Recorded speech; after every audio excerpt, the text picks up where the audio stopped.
জীবনের অর্থ কি?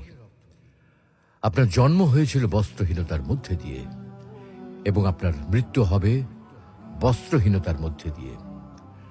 আপনি পৃথিবীতে এসেছিলেন অত্যন্ত দুর্বল হয়ে।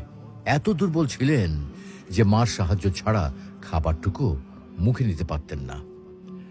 আপনি যখন এই পৃথিবী ছেড়ে চলে যাবেন, তখনও আপনি অত্যন্ত দুর্বল আর অসহায় থাকবেন।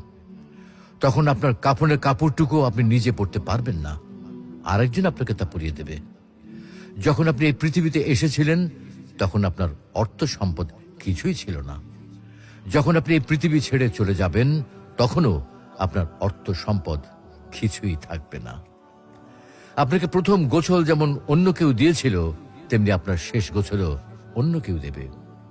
আপনি যেমন পৃথিবীতে একা এসেছিলেন, ঠিক তেমনি ভাবে আপনাকে পৃথিবী থেকে একাই চলে যেতে হবে।